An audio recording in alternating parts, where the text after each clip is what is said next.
Hi guys, it's Hannah. Welcome to my garden. This is my front garden actually, and this is the front door to my house.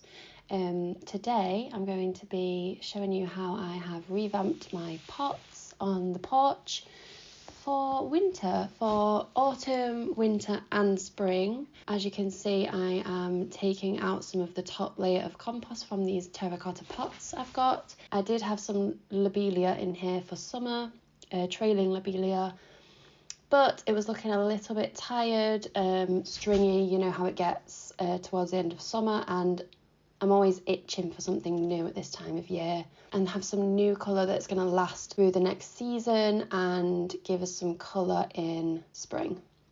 So today I'm going to be planting some spring bulbs and some sort of autumn, winter, spring annuals. So a little bit of a kind of lasagna effect so that we get a succession of colour, hopefully. That's the idea. So in the middle of these pots, I've got some buxus cones. They have been there for about 5 years, coming up to 5 years now. I do think I'm going to have to replace them pretty soon, probably next year, because buxus is just prone to too many issues, box blight and box caterpillar. I've managed to have dodged both of those so far, but yeah, I steer away from it these days. And also 5 years is a long time. I'm fancying something different. But so far every year I've just added some different annuals around the edges for winter and summer and changed it up each time, just depending on how I'm feeling. So now I'm just adding some fresh compost to that top layer. Because the centerpiece stays there and has been there this whole time, I don't take all the compost out of the pot because those buxus cones are nicely rooted in now.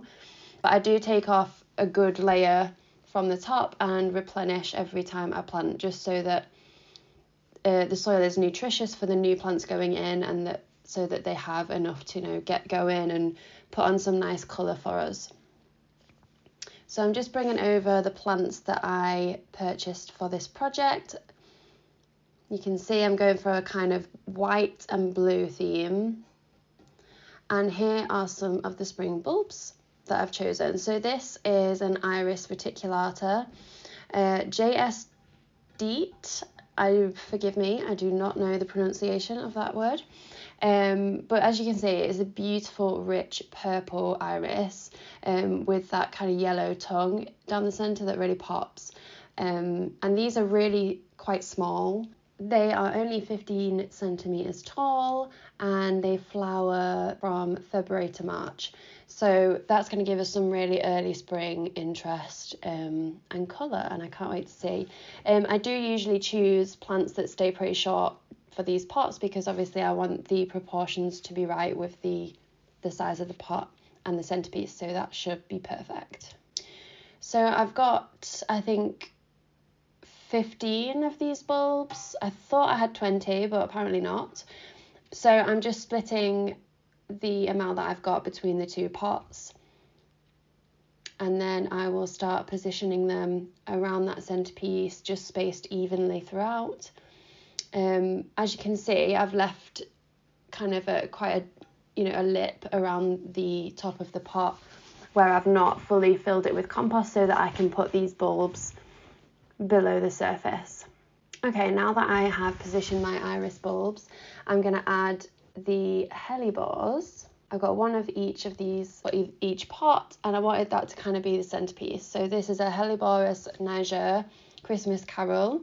Beautiful pure white blooms, and with that lovely green in the centre, and as the name might suggest, it's perfect for Christmas time, and obviously these plants are going to be in situ at Christmas. I'm a big fan of white in the garden. It shines in low light situations, and this pot is actually positioned in the front of my house, which gets morning sun but then afternoon shade, and obviously as we go into the winter we're going to have sunlight for a lot less time in the day. So white is really going to shine here and be perfect, I think. The hellebores are also evergreen, which is perfect because I want something that's going to look pretty throughout the whole of winter, no matter how cold we get. In North Yorkshire here, we get quite a bit of frost.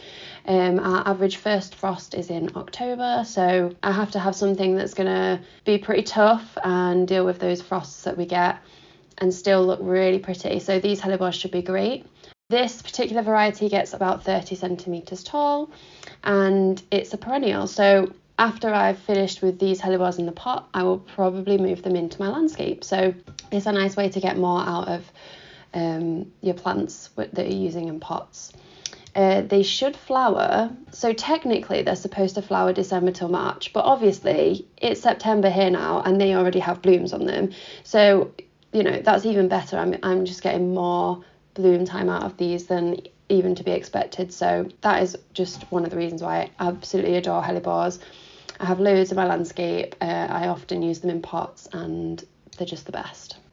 So these are white cyclamen.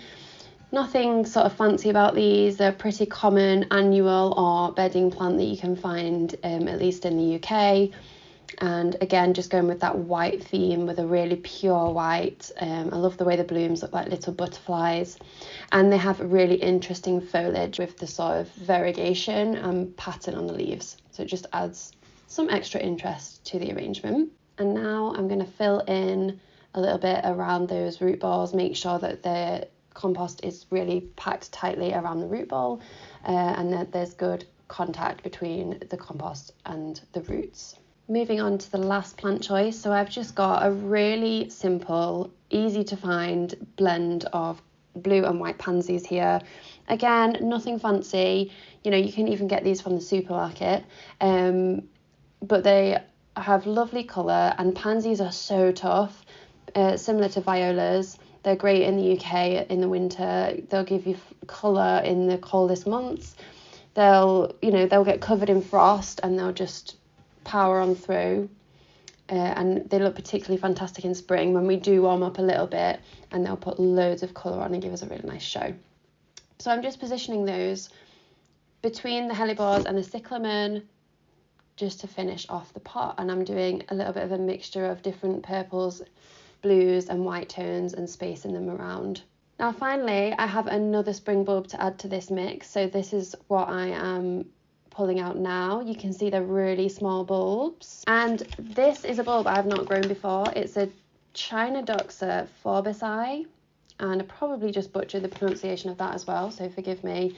But as you can see, they look really pretty and by all accounts, they naturalise really well. So after I've used them in this pot, if I like them, which I'm sure I will probably move those into my landscape as well. And I think they give a bit more of a ground cover effect. So that'll be really pretty, you know, beneath a tree or a deciduous shrub in the landscape. And because these are so small, I've waited till the end and I'm just literally poking them in to the loose compost just beneath the surface because they don't need to be planted very deep.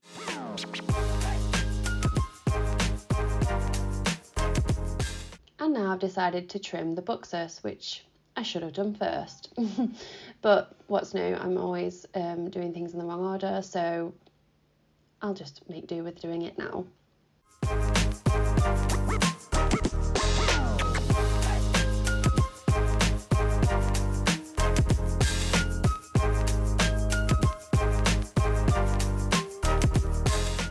And now my pups have joined me. They've escaped from the back garden.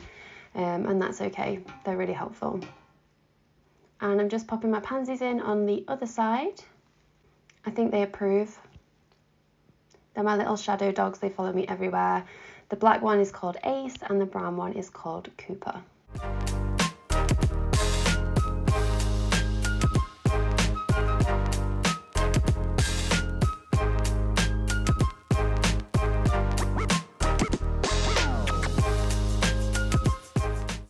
Grabbing the last of my bulbs to pop into this planter on the left, and then the planting will be finished and we should get a nice succession of colour throughout the spring. So again, these are a nice short little spring bulb. They are 15 centimetres tall, so just the same as the iris and perfect height for these pots. And they flower from March to April, which is perfect, so they should flower after the iris and give us that succession. And here I am showing you the bulbs. Teeny tiny little bulbs, cute bulbs.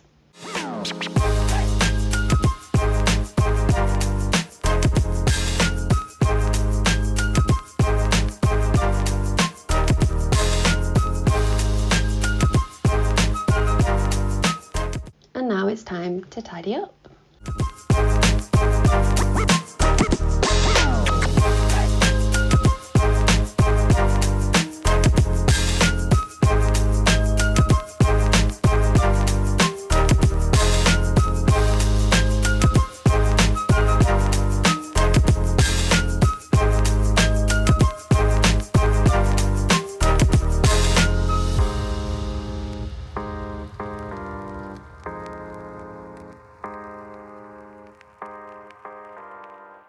I find that a dustpan and brush is really useful for getting this compost out of those little nooks and crannies. Brushing them off the top of the pot is one of my secret weapons for doing pots like this. Now I have watered them in, and I did use some liquid fertiliser just because we're still in September, so we're going to still have a few more weeks of milder temperatures before we get the frosts. So giving them some fertiliser will hopefully help them put on a little bit of size and maybe some more blooms before it does get really cold, and then they'll probably really slow down with growth, but they're nice and packed in, so we should have nice full looking pots for the winter. And here's a final look, and Cooper is clearly the star of the show here. I think he's happy, I think he's proud, showing off to the neighbourhood. And look at those hellebore blooms. They just shine, they're beautiful. The pansy's looking a little bit sad, but don't worry, they will perk up and they put on blooms really quickly, so I'm not worried in the slightest. And hopefully I can come back and give you an update on how they're looking soon. So please subscribe and ring the bell to make sure you don't miss any updates. I've got loads of springboards that I need to be planting around in my landscape and my property, so if you want to see that, stick around to see what we do.